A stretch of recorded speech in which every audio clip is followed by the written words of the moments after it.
Naisip nyo rin ba kung bakit sa gitna ng matitinding krisis sa kuryente dito sa Pilipinas, mayroon tayong dambuhalang pasilidad na nananatiling tulog? Marami sa atin ang nangangarap ng mas murang enerhiya. Pero ayon sa kasaysayan, sadyang puno ng kontrobersya ang Bataan Nuclear Power Plant.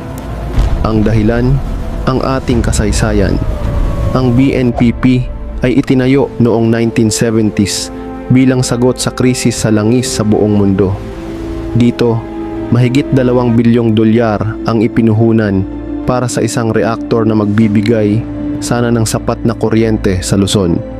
Dahil sa sakuna sa Chernobyl noong 1986 at mga isyu ng korupsyon, tuluyan itong ipinatigil at naging isang sleeping giant na lamang. Pero paano nga ba ito gumagana? Sa loob ng reaktor, nangyayari ang nuclear fission kung saan hinahati ang mga atomo ng uranium para lumikha ng matinding init. Ang init na ito ang nagpapakulo sa tubig para maging steam na magpapaikot sa mga dambuhalang turbine. Magkaiba ito sa ordinaryong planta dahil mas malaki ang enerhiyang kayang ilabas nito.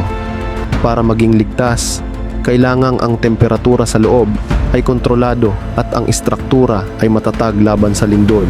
Lalo na at matatagpuan ito malapit sa Mount Natib ng Bataan. Kaya sa ngayon, hanggang pangarap muna tayo sa mas murang kuryente mula sa nuclear energy.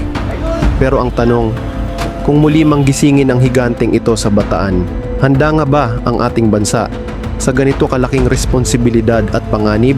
Usisain natin sa comments.